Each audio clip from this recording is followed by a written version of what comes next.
Welcome back to channel और कॉर्नलिस्ट। This is Jagriti and friends, हमारे इस चैनल पे जो है most important topic for all nursing competitive examinations are involve in the videos of this channel. So हमारे इस चैनल पे जो है सभी नर्सिंग प्रतियोगी परीक्षाओं के लिए सबसे महत्वपूर्ण जो टॉपिक रहते हैं उनसे रिलेटेड एमसीक्यूज़ को कवर किया जाता है। और अगर आप कोई भी नर्सिंग स्टूडेंट हैं एंड प्रिपेयर कर रहे हैं for CHO AIMS TSS PST PGI RUHS या कोई भी नर्सिंग कॉम्पिटिटिव एग्जामिनेशन की तैयारी कर रहे हैं, मोस्टली अगर आप UPPSC स्टाफ नर्स 2023 के लिए प्रिपरेशन कर रहे हैं तो उनके लिए जो है ये सिलेबस वाइज आपके लिए इम्पॉर्टेंट टॉपिक एंड उनसे इम्पॉर्टेंट टॉपिक है फ्लूइड बैलेंस एंड इम्बैलेंस। ये आपका फंडामेंटल ऑफ नर्सिंग जो सब्जेक्ट रहता है, फंडामेंटल ऑफ नर्सिंग सब्जेक्ट जो रहता है आपके नर्सिंग में, तो उससे रिलेटेड ये टॉपिक है आपका। एंड उसी से रिलेटेड ये आपका सिलेबस वाइज जो आपका UPPSC स्टाफ नर्स जो है उसका जो सिलेबस है तो उसके अकॉर्डिंग जो है सिलेबस के अकॉर्डिंग ये fluid balance and imbalance topic लिया गया है। एंड आज जो है इस टॉपिक से रिलेटेड MCQs को कवर करेंगे। So today's important topic is fluid balance and imbalance and इसके MCQs को देखते हैं। And first question, here you can see the extracellular fluid include the following except the extracellular fluid includes the following except. तो extra cellular fluids में यानी कि ये चार स्टेटमेंट जो दिए गए हैं, इन चारों स्टेटमेंट में जो चारों स्टेटमेंट हैं वो सही हैं किसी को छोड़ के, यानी कि एक्स्ट्रा सेलुलर फ्लूइड में किसी एक जो है वो कोई एक यानी कि कोई एक स्टेटमेंट जो है एक्स्ट्रा सेलुलर फ्लूइड के लिए रॉन्ग है। बाकी वही पूछा है कि कौन सा रॉन्ग है, बाकी 3 जो स्टेटमेंट दिए गए हैं दीज ऑल करेक्ट।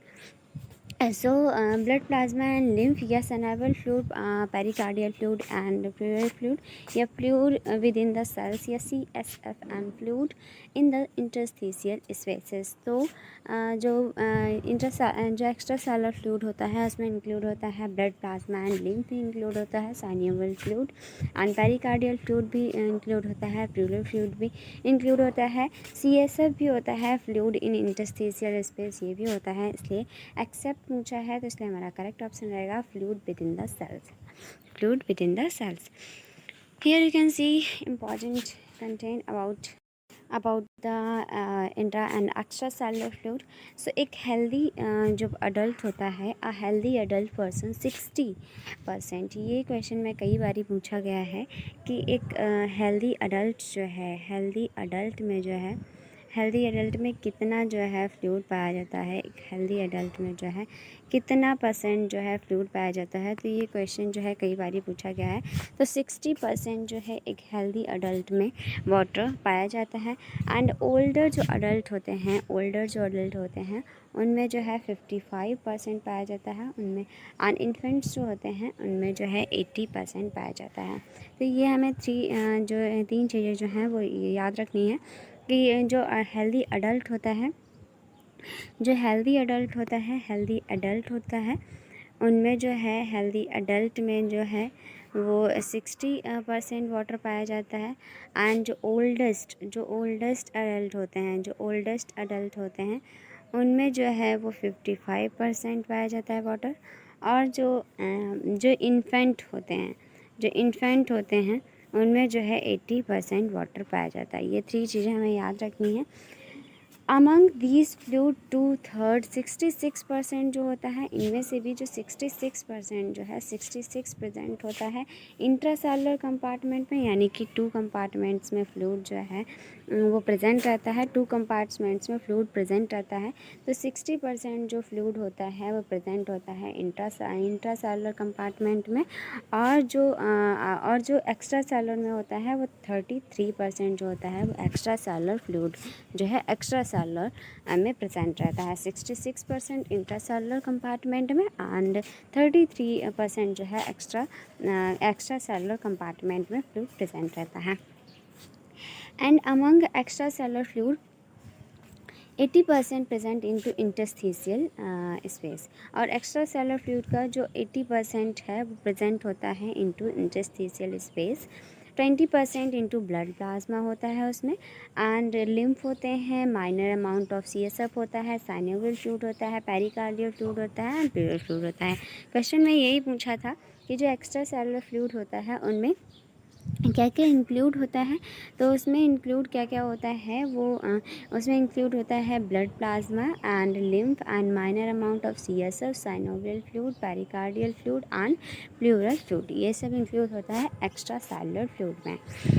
तो यहाँ पे हम लोगों ने देखा intra cellular and extra cellular, जिसमें हम लोगों ने देखा है इनकी फ्लूइड जो है 2 कंपार्टमेंट में जो है रहता है, intra cellular and extra cellular. Intra cellular जो होता है इसमें 66% एंड एक्स्ट्रा सेलुलर जो है इसमें 33%, और एक्स्ट्रा सेलुलर जो है इसमें 20% प्रेजेंट होता है blood plasma, lymph, minor amount of CSF, synovial fluid, pericardial fluid and pleural fluid. तो ये कुछ चीज़ें हम लोगों ने पढ़ी हैं about the compartment of the water. So next question here you can see the percentage of water in the average adult human body. तो ये क्वेश्चन बहुत इजी है और हम लोगों ने कंटेंट में देखा ही है कि एक हेल्दी अडल्ट में कितना परसेंट वाटर होता है, वाटर होता है 60%। सो नेक्स्ट क्वेश्चन यहाँ पे आप देखेंगे in a healthy 70 kg adult male, एक हेल्दी कितना 70 kg का अडल्ट मेल है, कितना 70 kg का अडल्ट मेल है, 70 kg का मेल है। The intra cellular fluid ICF volume in litre. तो intra cellular fluid ICF volume का क्या होगा लीटर में, तो यहाँ पे हमारा करेक्ट ऑप्शन जाएगा 28 जो है 28 ICF वैल्यूम होगा। सो इस क्वेश्चन का आंसर होगा बी, दैट इज़ 28। नेक्स्ट यहाँ पे देखेंगे इंपॉर्टेंट कंटेंट कि 70 kg person total fluid is 42 litre. 70 kg अगर पर्सन है तो टोटल फ्लूइड उसका कितना है 42 litre. Among these 28 litre in ICF, 28 litre होगा ICF में and 14 litre ECF extra cellular fluid. ICF में 40% total body weight and 28 litre in adult, 20 litre in average adult female. यहाँ पे देखेंगे next question in a healthy man who weight 70 kg। एक healthy man है जिसका wait है 70 kg, the total body water approximately, यानी कि वेट के अकॉर्डिंग वाटर पूछा है, वेट के अकॉर्डिंग वाटर पूछा है, 70 kg का है तो उसका उसमें वाटर कितना होगा 42 लीटर। जैसा कि हम लोगों ने देखा था एक 70 kg पर्सन में कितना वाटर होता है 42 लीटर। सो नेक्स्ट यहाँ पे देखेंगे क्वेश्चन नेक्स्ट है which among following type of people, which among the following type of people have highest concentration of water in their body. तो जिसमें हाईएस्ट कंसनट्रेशन ऑफ वाटर होता है, यानी कि सबसे ज़्यादा वाटर किन में पाया जाता है, तो सबसे ज़्यादा वाटर फैट मैन में पाया जाता है या फैट वुमेन में या लीन मैन में या लीन वुमेन में। तो सबसे ज़्यादा जो हाईएस्ट कंसनट्रेशन ऑफ वाटर पाया जाता है वो है लीन मैन। जो लीन मैन यानी जो पतले मैन होते हैं, लीन मैन जो होते हैं उनमें जो है वाटर जो है हाईएस्ट कंसनट्रेशन पाया जाता है वाटर का उनकी बॉडी में।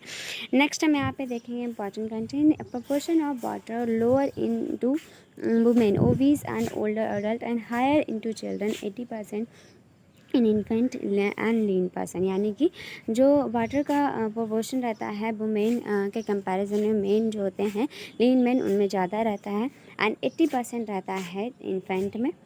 सो नेक्स्ट यहाँ पे आप देखेंगे next question the maintenance of fluid and electrolyte balance is more critical in children. The maintenance of fluid क्या पूछा है, the maintenance of fluid and electrolyte balance is more critical in children than in adult children. तो question में पूछा है कि fluid and electrolyte को balance करना मोर क्रिटिकल होता है चिल्ड्रन में, अडल्ट के कंपैरिजन में चिल्ड्रन में मेंटेन करना जो है वो क्रिटिकल है। तो इसमें करेक्ट ऑप्शन रहेगा हमारा क्यों पूछा है, क्योंकि तो इसमें फर्स्ट ऑप्शन है हमारा cellular metabolism is less stable than in adult, या cellular proportion of water in the body is less than in adult, या renal function is immature in children below 4 years, या एक्स्ट्रा सेलुलर फ्लूइड का requirement per unit of body weight is greater in adult. तो maintenance of fluid balance को maintain करना fluid balance को maintain करना, maintenance of fluid and electrolyte balance more critical है children में then in adult. क्योंकि इसमें करेक्ट ऑप्शन जाएगा हमारा renal function is immature in children below 4 years.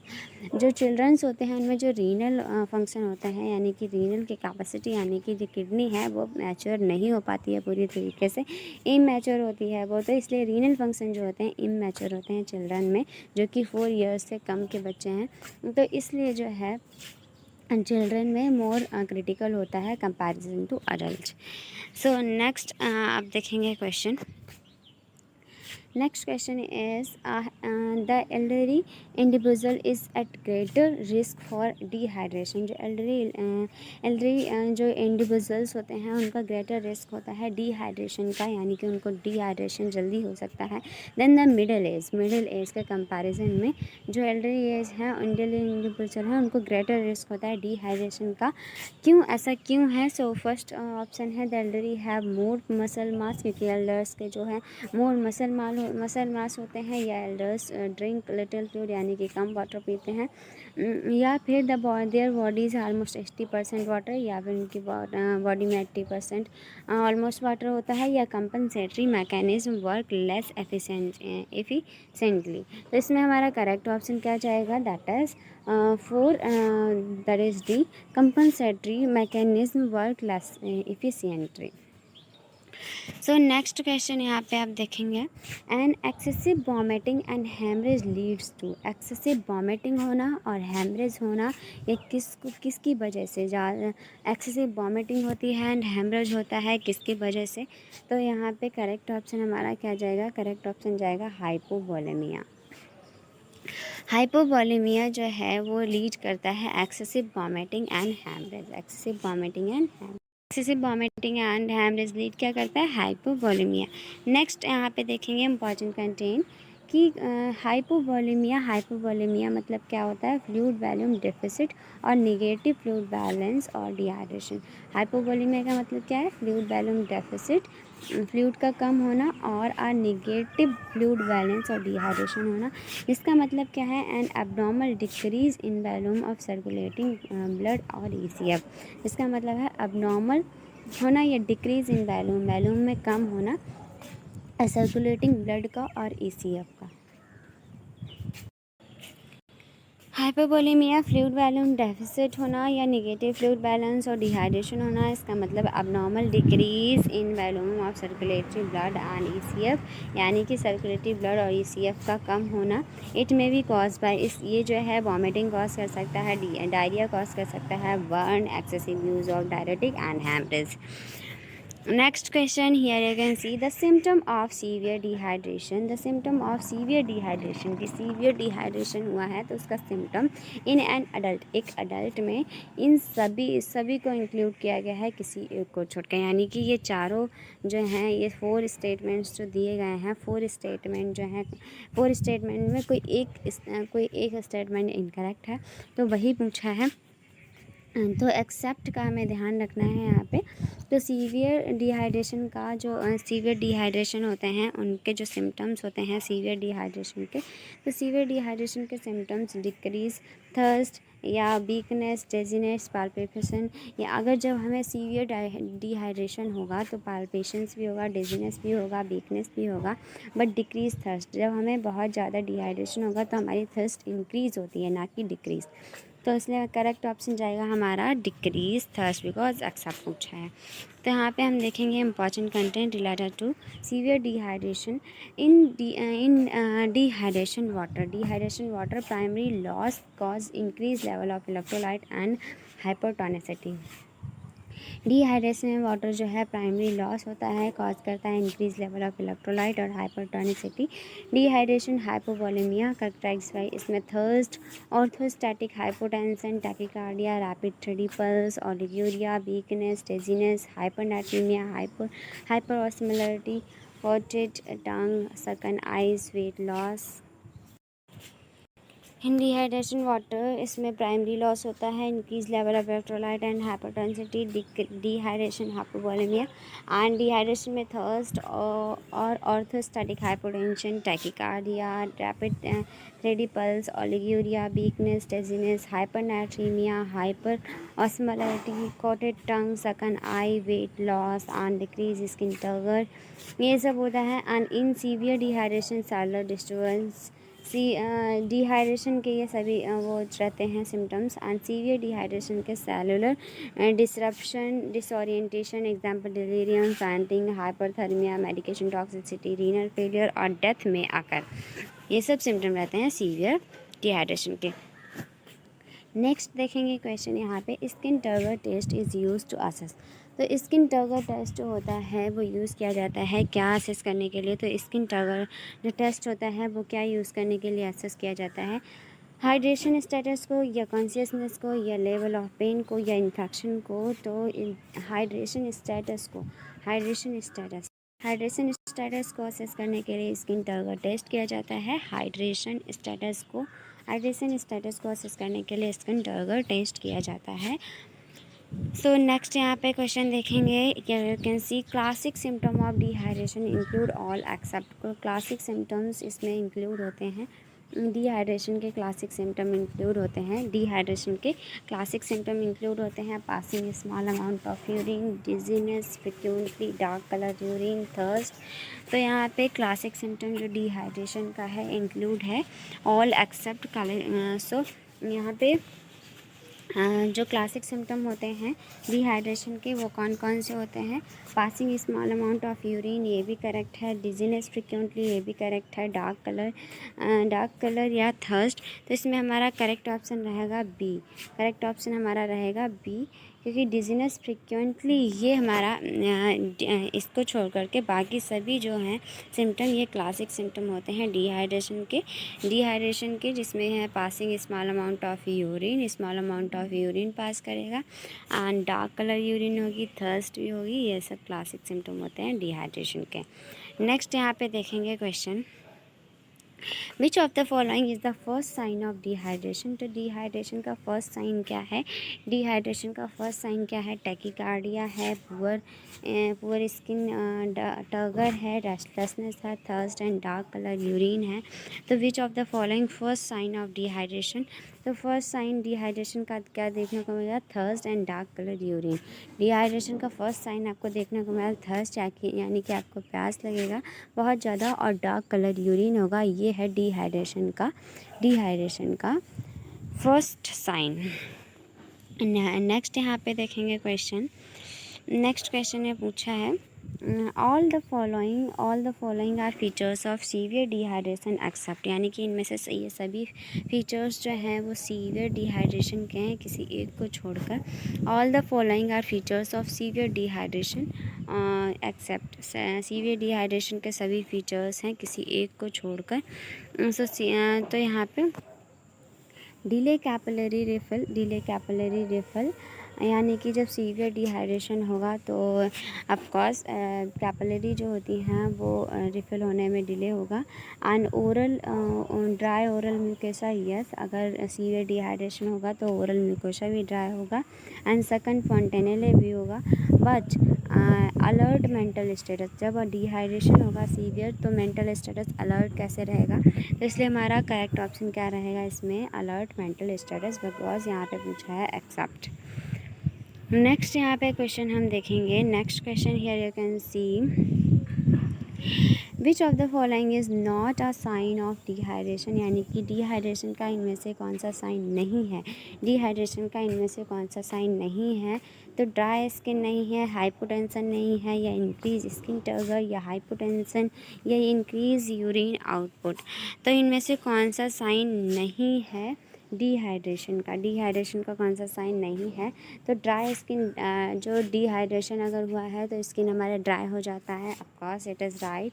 And hypotension, yes, अगर ब्लड अगर जो है वो कम है आपका, अगर डिहाइड्रेशन है तो हाइपोटेंशन भी होगा, and increase skin turgor and decrease urine output.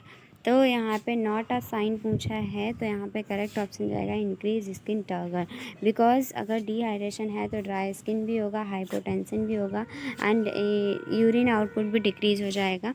इसलिए करेक्ट ऑप्शन हमारा क्या जाएगा, B, that is increase skin turgor. Next यहाँ पे देखेंगे question, which among the following sign and symptom will be present in a patient with hypovolaemia.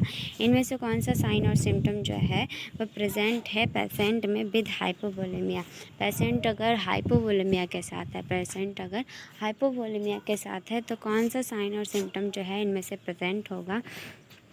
तो इसमें कौन सा साइन और सिम्टम प्रेजेंट होगा, तो इंक्रीज़ हार्ट रेट या यूरिन आउटपुट 30 ml पर और या हाइपरटेंशन या बाउंडिंग पल्स। इसलिए करेक्ट ऑप्शन हमारा रहेगा इंक्रीज़ हार्ट रेट। नेक्स्ट यहाँ पे क्वेश्चन देखेंगे। Next question is, in which of the following condition, इनमें से कौन सी कंडीशन जो है the client will have flushed dry skin. In which of the following condition में से कौन सी कंडीशन जो है the client will have flushed dry skin, first dry skin. तो करेक्ट ऑप्शन हमारा क्या जाएगा, dehydration, dehydration. In which of the following condition, इनमें से कौन सी कंडीशन में क्लाइंट जो है will have flushed dry skin, तो डिहाइड्रेशन।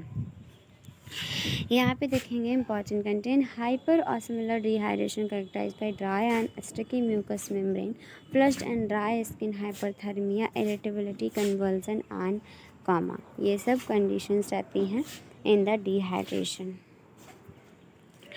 नेक्स्ट क्वेश्चन यहाँ पे आएंगे, which of the following assessment finding is typical of extra cellular fluid loss. तो which of the following assessment, इनमें से कौन सा असेसमेंट जो है finding is typical of extra cellular fluid loss. Which of the following assessment, इनमें से कौन सा असेसमेंट जो है जो typical of extra cellular fluid loss, तो उसको फाइंड आउट करता है। तो करेक्ट ऑप्शन हमारा रहेगा क्या, C, that is rapid 3D pulse, rapid 3D pulse. Next यहाँ पे नेक्स्ट क्वेश्चन यहाँ पे आप देखेंगे,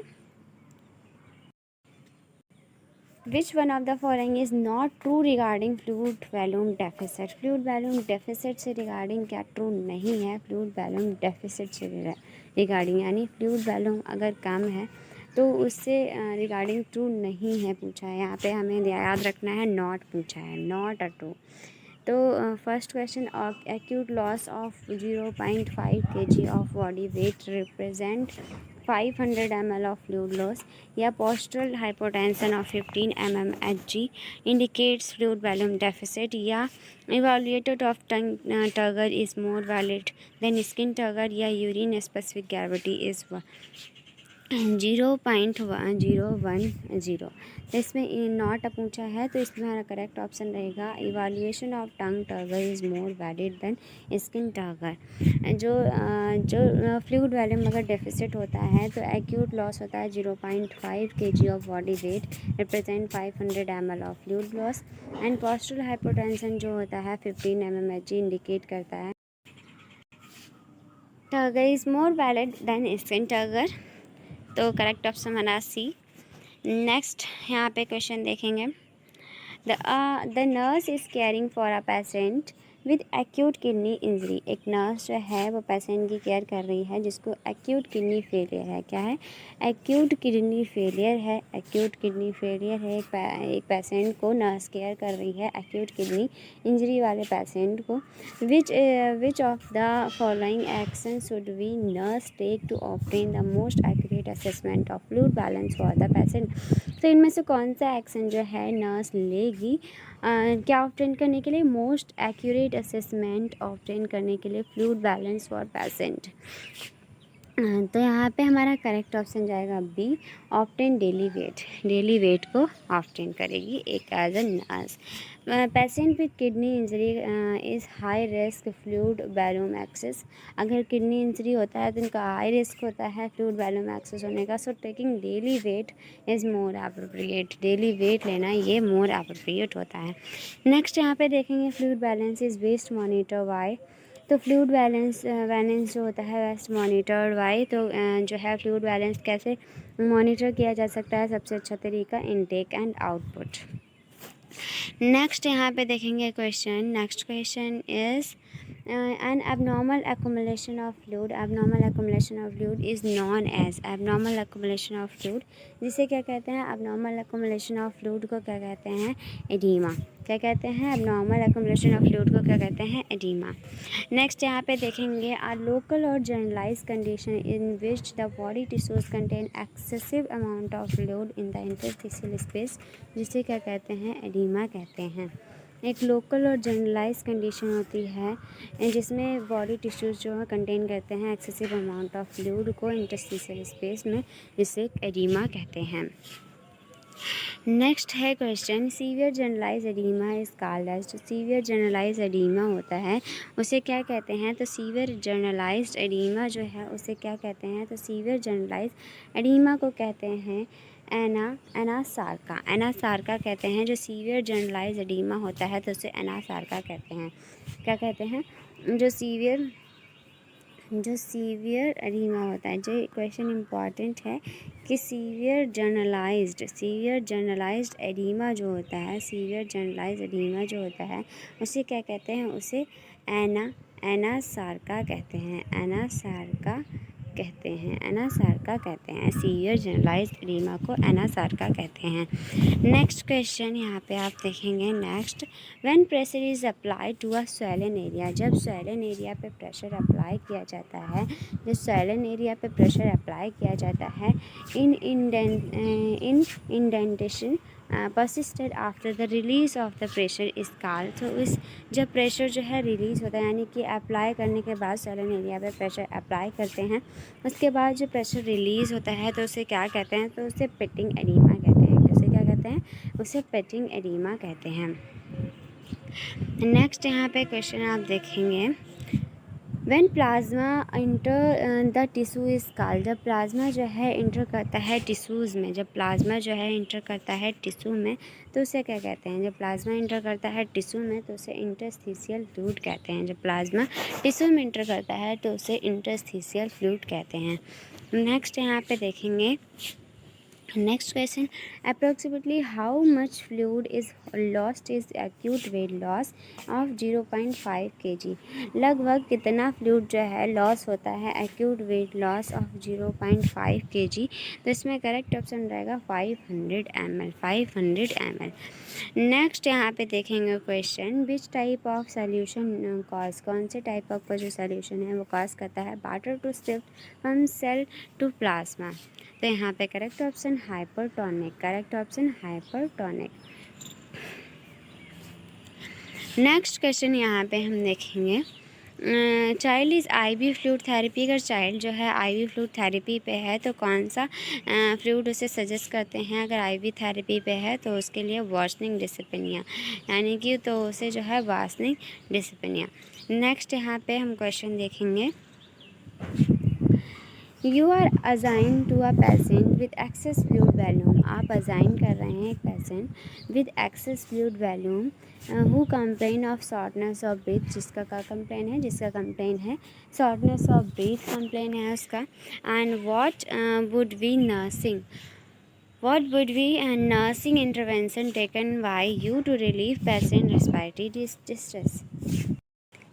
तो you are assign to a patient, अगर आप असाइन कर रहे हैं पेशेंट को एक्सेस फ्लूइड वॉल्यूम, अगर उसकी कंप्लेन है शॉर्टनेस ऑफ ब्रीथ, तो what would be the nursing intervention, क्या नर्सिंग इंटरवेंशन रहेगा, क्या आप नर्सिंग इंटरवेंशन लेंगे, by you relieve patient respiratory distress, respiratory distress से रिलीव करने के लिए कौन सा आप इंटरवेंशन लेंगे, तो इसमें करेक्ट ऑप्शन हमारा रहेगा elevate the head of the bed, bed का जो हेड है उसे एलिवेट करेंगे, ये हमारा प्रायोरिटी के अकॉर्डिंग जो है वो हमारा इसमें रहेगा कि हम क्या करेंगे, सबसे पहले एलिवेट करेंगे हेड ऑफ द बेड को।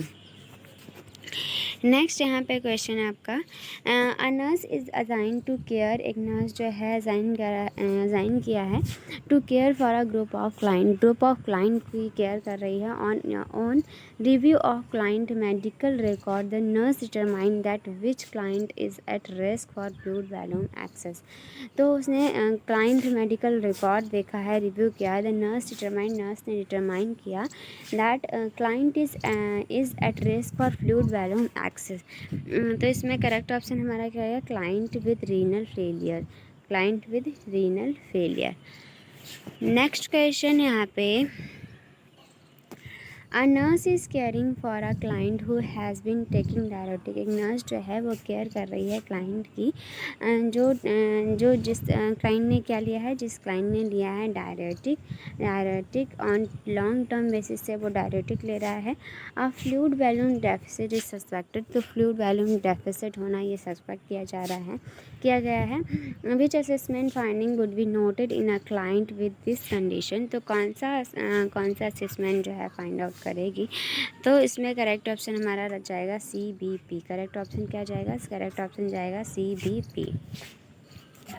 नेक्स्ट यहाँ पे क्वेश्चन है आपका, a child has fluid volume deficit. एक चाइल्ड को फ्लूइड वॉल्यूम डेफिसिट है। फ्लूइड वॉल्यूम डेफिसिट चाइल्ड को है, क्या है, फ्लूइड वॉल्यूम डेफिसिट है। The nurse perform an assessment and determine. Nurse जो है परफॉर्म करती है असेसमेंट और डिटरमाइन करती है that child is improving and deficit is resolving if. इसमें करेक्ट ऑप्शन हमारा रहेगा capillary refill time less than 2 second. अगर कैपिलरी रिफिल टाइम जो है लेस देन 2 सेकेंड में हो गया है तो वो इम्प्रूविंग कंडीशन मानी जाएगी। सो यहाँ पे नेक्स्ट आपका next question here you can C, treatment of severe dehydration is. तो सीवियर डिहाइड्रेशन का ट्रीटमेंट क्या रहेगा। तो सीवियर डिहाइड्रेशन का ट्रीटमेंट क्या रहेगा, सीवियर डिहाइड्रेशन बहुत ज़्यादा डिहाइड्रेशन है तो रिंगल लैक्टेट इमीडिएटली स्टार्ट कर देना है। सीवियर डिहाइड्रेशन है तो क्या कर देना है, रिंगल लैक्टेट जिसे कहते हैं RL वो जो है स्टार्ट कर देना चाहिए। नेक्स्ट क्वेश्चन यहाँ पे आप देखेंगे, while the nurse is providing a patient personal hygiene. जब नर्स जो है वो प्रोवाइड कर रही है पेशेंट को पर्सनल हाइजीन, बिच सी ऑब्ज़र्व करती है कि his skin is excessively dry. एक नर्स जो है प्रोवाइड कर रही है पेशेंट की पर्सनल हाइजीन, तो वो वहाँ पे वो देखती है, ऑब्ज़र्व करती है कि उसकी स्किन कैसी हो रखी है, एक्सेसिवली ड्राई हो रखी है।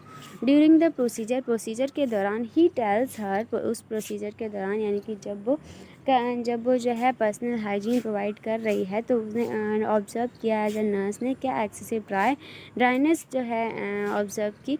तो प्रोसीजर के दौरान जो है वो नर्स उससे कहती है, during the procedure he tells her that he is very thirsty. वो पेशेंट जो है वो नर्स से क्या बोलता है कि वो उसे पेशेंट को क्या लग रही है, बहुत ज़्यादा प्यास लग रही है। And appropriate nursing diagnosis would be. तो यहाँ पे एप्रोप्रिएट नर्सिंग डायग्नोसिस पूछा है, तो एप्रोप्रिएट नर्सिंग डायग्नोसिस क्या रहेगा इस कंडीशन में। तो नर्सिंग डायग्नोसिस एप्रोप्रिएट क्या रहेगा, potential for impaired skin integrity dehydration. तो इसमें क्या रहेगा, इम्पेयर्ड स्किन इंटीग्रिटी रहेगा, यानी कि सीवियर डिहाइड्रेशन उसको जैसी कंडीशन रहेगी। तो नर्सिंग डायग्नोसिस क्या रहेगा, potential for impairment skin integrity dehydration. तो इस टाइप से हम लोगों ने इंपॉर्टेंट क्वेश्चंस देखे हैं related to fluid balance and imbalance. And आपका जो fluid balance and imbalance topic है उससे related, fluid balance and imbalance से रिलेटेड जितने भी इम्पॉर्टेंट MCQs हैं वो आपके इस वीडियो में कवर हो चुके हैं। एंड जो फ्लूइड बैलेंस एंड इम्बैलेंस ये टॉपिक बहुत ही ज़्यादा इम्पॉर्टेंट है आपके एग्ज़ाम के पॉइंट ऑफ व्यू से, तो आपके लिए वीडियो हेल्पफुल रहा then please like share and subscribe my channel and thank you so much. And इसी टाइप से जो इम्पॉर्टेंट टॉपिक रहते हैं उनसे रिलेटेड MCQs को यहाँ कवर करवाया जाता है। So thank you so much for watching.